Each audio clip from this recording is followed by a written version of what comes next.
물 한 방울이 모여 바다를 이룬다고 했습니다. 그런데 이제는 공기 한 입에서 물이 만들어진다고 합니다. 사우디아라비아에서 일어난 기적 같은 일입니다. 그것도 한국 기술의 힘으로요. 하루에 5만 리터의 물이 하늘에서 내려왔다. 이건 과장이 아닙니다. 실제로 일어난 일입니다.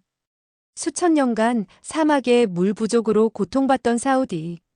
그들이 미국 기술도 독일 기술도 아닌 한국 기술을 선택한 이유는 무엇일까요? 모래폭풍이 오히려 더 많은 물을 모으게 한다는 발상의 전환, 위기를 기회로 바꾼 한국인의 지혜가 사막을 바꿉니다. 미국인 환경공학자 존 밀러가 직접 겪은 한국 물 추출 기술의 놀라운 이야기 지금부터 시작합니다. 구독과 좋아요는 영상 제작에 큰 힘이 됩니다. 감동TV의 오늘의 이야기를 시작해 볼게요.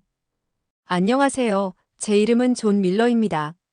미국 출신의 환경공학자로 현재 사우디아라비아 리야드에서 왕실 물 프로젝트 책임자로 일하고 있습니다. 40대 중반의 남성인 저는 MIT에서 환경공학을 전공했고 세계 곳곳의 물 부족 문제를 해결하는 일에 15년째 종사하고 있죠. 리야드는 참 특별한 도시입니다. 고층 빌딩들이 현대적인 도시 경관을 만들어내지만 창밖으로 보이는 끝없는 황금빛 사막은 이곳의 가장 큰 도전이 무엇인지 항상 상기시켜줍니다. 사우디에 처음 왔을 때가 생각납니다. 공항에서 나오는 순간 뜨거운 열풍이 제 얼굴을 강타했죠. 온몸이 순식간에 땀으로 젖었습니다. 택시기사 아흐메드는 미소 지으며 저에게 물병을 건넸습니다. 여기서는 항상 물을 가까이 두어야 한다고 조언했죠. 그때는 그 말의 의미를 완전히 이해하지 못했습니다. 첫 주에 저는 리야드의 물관리 시설을 방문했습니다. 놀랍게도 대형 해수 담수화 시설에서 매일 수백 킬로미터를 운반해 오는 물에 의존하고 있었죠. 한 엔지니어가 말하길 담수화 시설이 고장나면 도시 전체가 3일 안에 물이 고갈된다고 했습니다. 그 말을 듣는 순간 제 임무의 중요성을 실감했습니다. 왕실에서 저를 고용한 이유는 명확했습니다.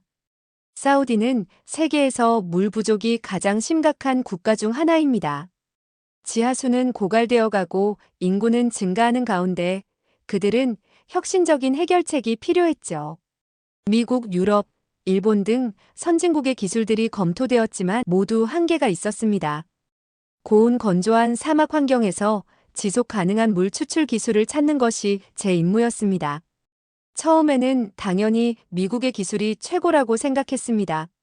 하지만 곧 제 편견이 얼마나 잘못되었는지 깨닫게 될 줄은 몰랐죠. 지금부터 제가 경험한 놀라운 이야기를 들려드리겠습니다. 세계 물 기술 박람회가 리야드에서 열렸을 때 저는 당연히 참석했습니다. 미국, 독일, 일본의 대형 부스들이 눈길을 끌었죠.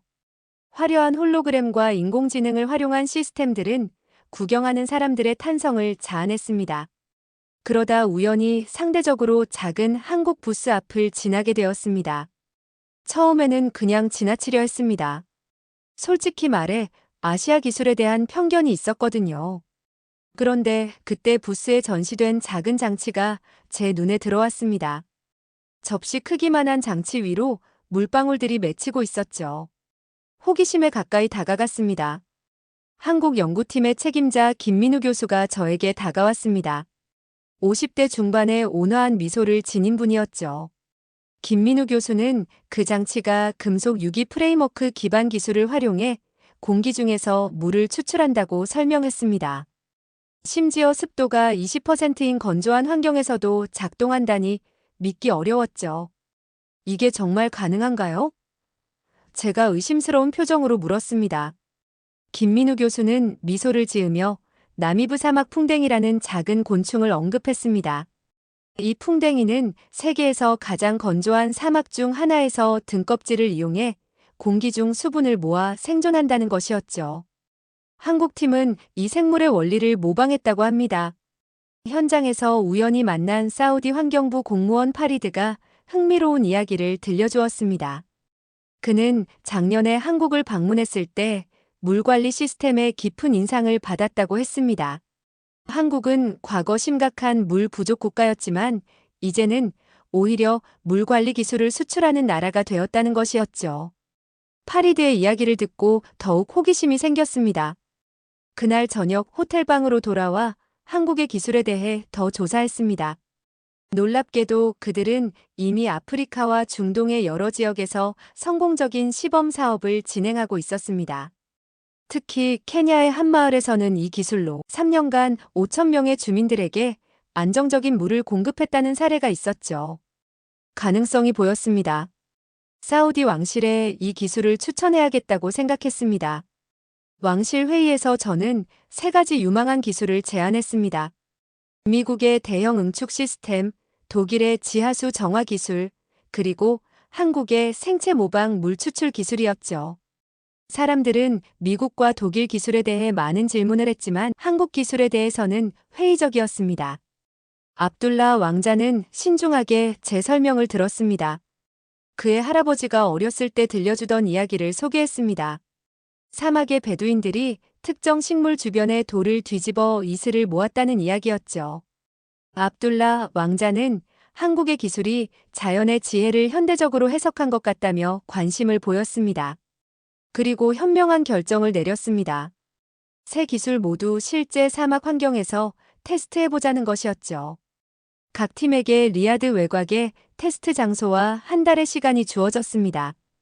테스트 현장에 도착했을 때 저는 세 팀의 접근 방식 차이에 놀랐습니다. 미국 팀은 20명의 엔지니어와 함께 왔고 거대한 장비를 가져왔습니다. 헬리콥터로 운반해야 할 정도였죠. 독일 팀은 정밀한 센서와 필터 시스템으로 무장했습니다. 반면 한국 팀은 놀랍게도 작은 트럭 한 대에 모든 장비를 싣고 왔고 김민우 교수를 포함해 단 5명뿐이었습니다. 첫날 밤 세 팀의 책임자들과 함께 저녁 식사를 했습니다. 미국 팀의 로버트는 자신들의 기술이 나사에서 개발된 것이라며 자랑스럽게 이야기했습니다. 독일 팀의 한스는 엄격한 품질 관리 시스템을 강조했죠. 김민우 교수는 조용히 듣다가 한 가지 질문을 했습니다. 여러분의 시스템은 밤에 작동하나요? 모두가 당연하다는 듯 고개를 끄덕였습니다. 김민우 교수는 미소를 지으며 낮 동안의 열을 저장했다가 밤에 사용하는 그들만의 독특한 에너지 시스템을 설명했습니다. 그 순간 저는 한국팀이 단순한 물 추출을 넘어 사막 환경 전체를 고려하고 있다는 것을 깨달았습니다. 첫 주는 순조로웠습니다. 세 시스템 모두 안정적으로 물을 생산했죠. 미국 시스템이 양적으로는 우세했습니다. 그러나 두 번째 주에 문제가 발생했습니다. 갑작스러운 모래폭풍이 몰아친 것이죠. 모래폭풍이 지나간 후 미국과 독일 시스템은 심각한 손상을 입었습니다. 정밀한 필터가 모래로 막히고 전자장비들이 고장났죠. 그러나 한국 시스템은 마치 아무 일도 없었다는 듯 계속 작동했습니다. 호기심에 한국팀의 시스템을 자세히 살펴봤습니다. 그들의 장비는 특별한 보호막으로 둘러싸여 있었고 모래가 들어오지 못하도록 설계되어 있었습니다. 가장 놀라운 것은 시스템이 실제로 모래 폭풍 동안 더 효율적으로 작동했다는 점이었죠. 밤사이 습도가 높아진 공기에서 더 많은 물을 모았던 겁니다. 어떻게 이런 상황까지 예측하셨나요? 제가 김민우 교수에게 물었습니다. 김민우 교수는 미소를 지으며 경험에서 나온 지혜라고 대답했습니다. 그들은 몽골과 중국 고비 사막에서의 경험을 바탕으로 시스템을 개량해왔다는 것이었죠. 저는 처음으로 한국 기술의 진가를 인정하게 되었습니다. 테스트 세 번째 주 저는 한국팀의 작업 방식을 더 자세히 관찰하기로 했습니다. 새벽부터 그들의 캠프에 도착했죠. 놀랍게도 모든 팀원들이 이미 활동 중이었습니다. 가장 더운 시간을 피해 일하는 현지 지혜를 따르고 있었던 것이죠. 김민우 교수의 조수인 이수진 연구원이 저를 반갑게 맞이했습니다. 30대 초반의 젊은 여성이었는데 7개 국어에 능통하다고 했습니다. 이수진 연구원은 사우디 현지인 2명과 아랍어로 대화를 나누고 있었죠. 그들은 현지 식물에 대해 이야기하고 있었습니다. 이 지역 식물들의 수분 보존 방법을 연구하고 있어요. 자연은 이미 모든 해답을 가지고 있으니까요. 이수진 연구원이 설명했습니다. 그들의 시스템 작동 원리가 더욱 궁금해졌습니다. 김민우 교수는 친절하게 모든 것을 설명해 주었습니다. 그들의 핵심 기술은 나미브 사막 풍뎅이의 등껍질 구조를 모방한 특수 표면이었습니다. 이 표면은 밤에 내려간 기온에서 공기 중 수분이 응결될 때 물방울을 효율적으로 모을 수 있었죠. 더 놀라운 것은 그들이 개발한 하이브리드 냉각 시스템이었습니다. 낮에는 태양열을 이용해 지하의 특수 챔버를 냉각시키고 이 차가운 표면에 공기를 통과시켜 추가로 수분을 모으는 방식이었죠. 사막의 뜨거운 낮 시간에도 물을 모을 수 있는 혁신적인 방법이었습니다. 제가 놀란 것은 그들의 철저한 현지 조사였습니다. 테스트 시작 전 한국팀은 이미 6개월 동안 이 지역의 기후 데이터를 수집했다고 합니다. 바람 패턴, 습도, 변화, 심지어 모래 입자의 크기까지 모든 것을 고려했죠. 그 데이터를 바탕으로 시스템을 최적화했다고 합니다. 어느 날 점심시간 김민우 교수가 한국에서 가져온 도시락을 나눠주었습니다. 김밥이라는 음식이었는데 맛있게 먹고 있는데 갑자기 교수가 웃으며 말했습니다. 이 김밥 만드는 방법과 우리 물 추출 시스템은 비슷한 점이 있습니다. 여러 가지 재료를 알맞게 조합해 균형을 맞추는 거죠. 기술도 마찬가지입니다. 하나의 완벽한 방법보다는 여러 방법의 조화가 중요합니다. 단순하지만 깊은 철학이 담긴 그의 말에 감명받았습니다. 한국팀의 또 다른 강점은 현지 적응력이었습니다. 그들은 사우디 현지인들을 고용해 함께 일했고 현지 지식을 적극 활용했습니다. 모래 폭풍이 올 징후를 알아차리는 능력부터 가장 효율적인 작업, 시간대를 선택하는 지혜까지 모든 면에서 현지 환경에 완벽하게 적응하고 있었죠. 한 주가 더 지나고 새 시스템의 효율성이 명확해졌습니다. 미국 시스템은 가장 많은 물을 생산했지만 유지 보수 비용이 매우 높았습니다. 독일 시스템은 가장 깨끗한 물을 생산했지만 모래 폭풍에 취약했죠. 한국 시스템은 생산량은 중간이었지만 안정성과 지속 가능성 측면에서 압도적이었습니다. 무엇보다 현지 사람들이 쉽게 운영하고 관리할 수 있었죠. 이제 제 마음은 확실해졌습니다. 사우디의 미래를 위해 가장 적합한 기술은 한국의 것이었습니다. 테스트 마지막 주 우리는 최악의 상황에 직면했습니다. 기상 관측소에서 역대급 모래 폭풍이 오고 있다는 경고를 보냈던 것입니다. 세 팀 모두 긴급 대응 체제에 돌입했습니다. 미국과 독일 팀은 서둘러 장비를 철수시키기 시작했죠. 반면 한국 팀은 차분하게 특별한 준비를 하고 있었습니다. 철수하지 않을 건가요? 제가 김민우 교수에게 물었습니다. 김민우 교수는 이런 상황을 위해 시스템을 설계했다고 대답했습니다. 오히려 이번 기회에 그들의 기술을 제대로 증명할 수 있을 거라고 했죠. 놀랍게도 그의 얼굴에는 두려움보다는 기대감이 서려 있었습니다. 저는 한국팀의 대응을 지켜보기로 했습니다. 그들은 특수 모래 방어막을 설치하고 시스템 일부를 지하로 이동시켰습니다. 가장 인상적이었던 것은 풍력 활용 시스템이었습니다. 강한 바람의 힘을 이용해 물 추출 효율을 높이는 장치였죠. 폭풍이 몰아치기 시작했습니다. 하늘이 갈색으로 변하더니 순식간에 어두워졌습니다. 바람 소리가 귀를 찢을 듯 거셌고 시야는 5미터도 안 되었죠. 저는 안전한 벙커로 대피했지만 마음은 불안했습니다. 새 시스템 모두 심각한 손상을 입을까 걱정됐죠. 벙커에서 밤을 보내는 동안 김민우 교수의 팀원 중 한 명인 정태호 엔지니어가 흥미로운 이야기를 들려주었습니다. 정태호 엔지니어는 예전에 군 복무 시절 비무장지대에서 물 부족 문제를 해결하기 위한 임무를 수행했다고 합니다.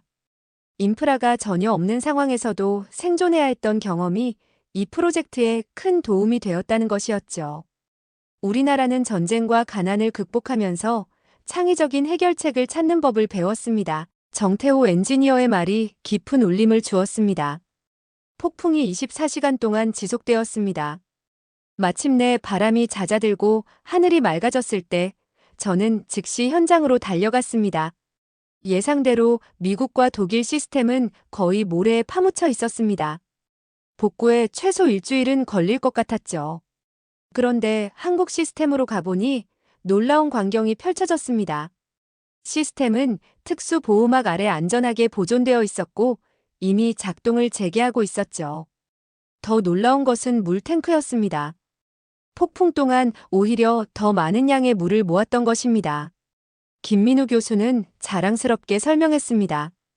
그들의 시스템은 폭풍 동안 증가하는 공기 중 습도를 최대한 활용하도록 설계되었다고 합니다. 자연의 위협을 기회로 바꾸는 발상의 전환이었죠. 사우디 현지 기술자 하산이 감탄했습니다. 제가 20년간 사막에서 일했지만 이런 접근법은 처음 봤습니다. 폭풍을 두려워하지 않고 활용하다니. 하산의 반응은 이 기술이 얼마나 혁신적인지를 보여주었습니다. 이 순간 저는 깊은 깨달음을 얻었습니다. 최고의 기술은 자연과 싸우는 것이 아니라 자연과 조화를 이루는 것이라는 사실을 말이죠. 한국팀은 이 철학을 완벽하게 구현하고 있었습니다. 테스트 결과를 왕실에 보고하는 날이 왔습니다. 압둘라 왕자와 주요 강요들이 참석한 가운데 각 팀의 프레젠테이션이 진행됐습니다. 미국 팀은 화려한 홀로그램으로 자신들의 시스템이 얼마나 많은 물을 생산할 수 있는지 강조했습니다. 독일 팀은 정밀한 차트와 그래프로 물의 품질을 강조했죠. 한국 팀의 차례가 왔습니다.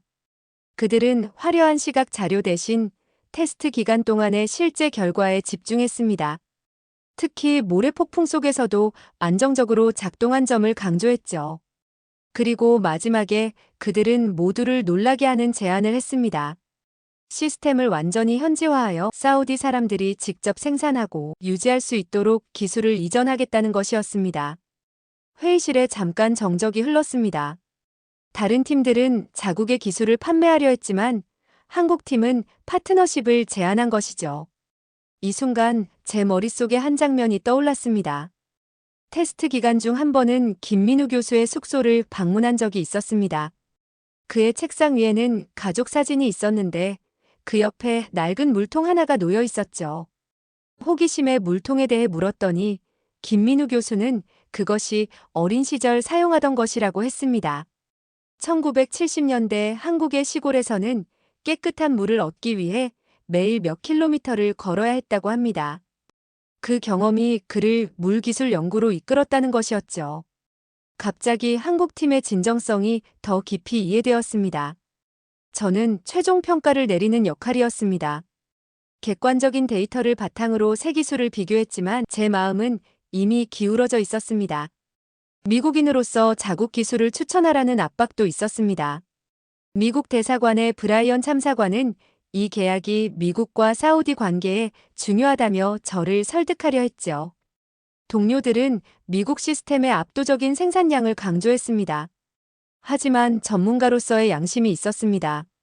사우디의 극한 환경에서 진정으로 지속 가능한 해결책은 한국의 기술이라는 사실이 명확했죠. 게다가 기술 이전 제안은 사우디의 장기적인 자립에 큰 도움이 될 것이었습니다. 깊은 숨을 들이마시고 저는 한국 기술을 최종 추천했습니다. 동료들의 실망한 표정이 느껴졌지만 압둘라 왕자의 눈빛에서 제 결정에 대한 존중을 볼 수 있었습니다. 회의가 끝난 후 김민우 교수가 저에게 다가왔습니다. 공정한 평가에 감사하다는 말과 함께 앞으로의 협력을 제안했죠. 그 순간 저는 국적을 넘어 함께 인류의 문제를 해결하는 동료가 된 것 같은 느낌이 들었습니다. 밤하늘의 별을 보며 저는 오늘의 결정이 사우디의 미래뿐만 아니라 제 삶의 방향도 바꾸게 될 것이라는 예감이 들었습니다. 사우디 왕실은 한국의 물 추출 기술을 채택하기로 최종 결정했습니다. 리야드 외곽에 대규모 물 추출 시설 건설 프로젝트가 시작됐죠. 저는 사우디 측 책임자로서 한국팀과 긴밀히 협력하게 되었습니다. 처음에는 문화적 차이로 인한 어려움도 있었습니다. 한국팀은 빠른 의사결정과 신속한 실행을 선호했고 사우디 측은 좀 더 여유로운 접근을 했죠. 어느 날 중요한 회의에서 김민우 교수팀은 이미 결정사항에 대한 실행 계획을 가져왔는데 사우디 관리들은 아직 기본 논의 단계라고 생각하고 있었습니다. 긴장된 순간이었죠. 그때 이수진 연구원이 기지를 발휘했습니다. 그녀는 양측에 각자의 문화적 배경을 설명하며 이해를 도왔습니다. 한국의 빨리빨리 문화와 사우디의 인샬라신의 뜻대로 철학이 만나는 흥미로운 순간이었죠. 그 후로 우리는 서로의 방식을 존중하고 절충점을 찾아가기 시작했습니다. 건설 과정에서 한국팀의 세심함에 또 한 번 감탄했습니다. 그들은 단순히 기술만 전달하는 것이 아니라 현지 사람들에게 모든 지식을 전수하려 노력했습니다. 기술 교육 프로그램을 만들고 사우디 젊은이들을 직접 훈련시켰죠. 한 번은 시스템의 일부 부품이 예상보다 일찍 마모되는 문제가 발생했습니다. 정태호 엔지니어는 밤새도록 원인을 분석했고 현지 모래의 특성이 한국이나 몽골과 달랐기 때문임을 발견했습니다. 그는 즉시 설계를 수정했고 가장 놀라운 것은 수정된 부품을 현지에서 제작할 수 있도록 설계했다는 점이었습니다. 우리의 목표는 언젠가 우리가 없어도 이 시스템이 계속 작동하는 것입니다. 김민우 교수의 말이 깊은 인상을 남겼습니다. 6개월 후 첫 번째 대규모 시설이 완공되었습니다. 40헥타르 규모의 부지에 수천 개의 물 추출 모듈이 설치됐죠. 가동 첫날 우리는 놀라운 결과를 확인했습니다. 하루에 5만 리터의 물이 생산된 것입니다. 이는 5천 명 이상의 사람들에게 충분한 양이었죠. 압둘라 왕자가 직접 시설을 방문했을 때 그의 눈에 감동의 빛이 어렸습니다. 그는 어릴 적 마을에서 물을 구하기 위해 여성들이 매일 수킬로미터를 걷는 모습을 보았다고 했습니다. 세대를 이어 물 부족으로 고통받던 그의 국민들에게 희망을 선사한 순간이었죠. 프로젝트의 성공은 곧 주변국들의 관심을 끌었습니다. 아랍에미리트, 오만, 요르단 등에서 대표단이 방문했고 비슷한 시스템 도입을 검토하기 시작했죠. 중동 전역에 한국의 기술이 퍼져나가는 시작점이었습니다. 어느 날 저녁 시설 옥상에서 김민우 교수와 차를 마시며 대화를 나눴습니다.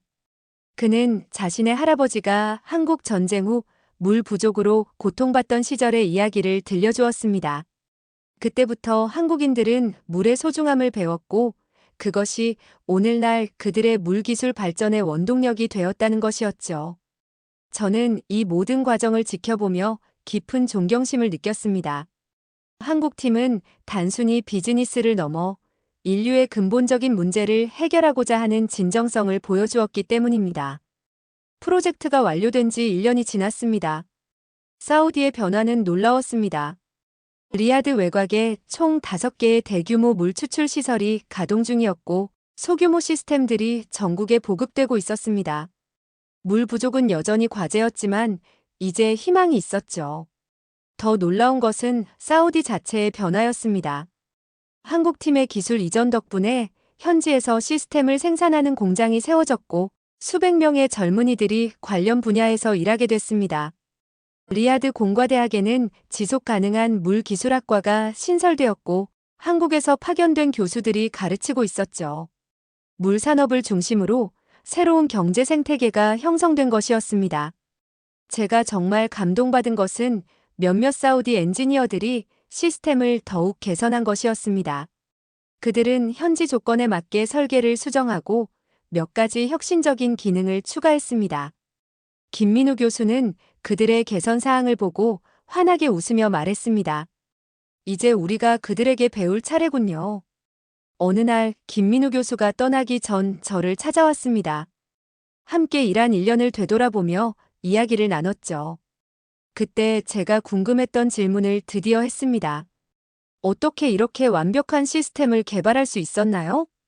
김민우 교수는 잠시 생각하더니 깊은 이야기를 들려주었습니다. 한국은 불과 50년 전만 해도 물 부족으로 고통받던 나라였다고 합니다. 급속한 산업화 과정에서 수질 오염 문제도 겪었죠. 그들의 기술은 자신들의 아픔에서 비롯된 것이었습니다. 필요가 발명을 낳은 것이죠. 제 고향에서는 산업 폐수로 강이 오염되어 마실 물이 없었습니다. 그때 어머니가 비가 내리면 빗물을 모아 끓여 마시게 하셨죠. 자연이 주는 물의 소중함을 그때 배웠습니다. 그의 개인적인 이야기를 들으며 기술 개발 이면에 있는 인간적인 동기를 이해하게 되었습니다. 우리는 언젠가 다른 나라들도 같은 문제를 겪을 것이라 생각했습니다. 그래서 미리 준비했죠. 그의 말에 깊은 감동을 받았습니다. 자신들의 어려움을 극복한 경험을 바탕으로 다른 이들을 돕고자 하는 진정성이 느껴졌기 때문입니다. 김민우 교수팀이 떠나는 날 공항에는 많은 사우디 사람들이 나와 그들을 배웅했습니다. 한 노인은 김민우 교수의 손을 잡고 눈물을 흘리며 고마움을 표현했습니다. 그의 마을은 수십 년간 물 부족으로 고통받았는데 이제 처음으로 안정적인 물 공급을 받게 되었다고 했습니다. 지금은 워싱턴으로 돌아와 환경청에서 일하고 있습니다. 제 사무실 창가에는 사우디에서 가져온 작은 물 추출 모듈이 놓여 있습니다.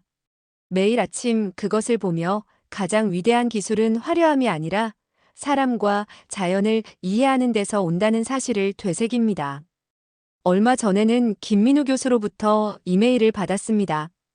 그들의 기술이 이제 아프리카 10개국에 보급되고 있다는 소식이었습니다. 세계가 기후변화와 물 부족 문제에 직면한 지금 우리는 더 많은 국경을 넘은 협력이 필요합니다. 한국의 물 추출 기술은 단순한 발명이 아닌 인류가 함께 미래를 준비하는 방식의 모범 사례가 되었습니다. 그리고 저는 그 역사적인 순간의 증인이 되어 행운이었다고 생각합니다. 저의 이야기는 여기까지입니다. 여러분 존 밀러 씨의 이야기 어떻게 보셨나요? 한국 사람들은 무엇이든 해내는 사람들이고 기회가 주어진다면 어떤 나라보다 더 많은 것을 해낼 수 있습니다. 사우디아라비아의 극한 환경에서도 성공한 한국의 물 추출 기술은 우리의 잠재력을 보여주는 좋은 예입니다. 김민우 교수팀이 보여준 것처럼 자연과 조화를 이루는 혁신적 접근법과 끈기 있는 실행력은 전 세계가 인정하는 우리의 강점입니다. 특히 위기를 기회로 바꾸는 발상의 전환은 우리 민족의 가장 큰 자산입니다. 모래폭풍도 물을 모으는 데 활용할 수 있다는 아이디어처럼 어떤 어려움도 새로운 가능성으로 바꿀 수 있는 지혜가 우리에게 있습니다. 기술을 단순히 판매하는 것이 아니라 파트너십을 통해 함께 성장하는 모델을 제시한 한국팀의 접근법은 진정한 글로벌 리더십의 모습을 보여줍니다. 물 한 방울이 모여 바다를 이루듯 우리의 작은 혁신들이 모여 세계를 변화시키고 있습니다. 우리의 가능성은 무한합니다. 감동TV는 감동적이고 재미있는 사연을 기다리고 있습니다. 다음에도 재미있는 사연으로 찾아뵙겠습니다. 시청해주셔서 감사합니다.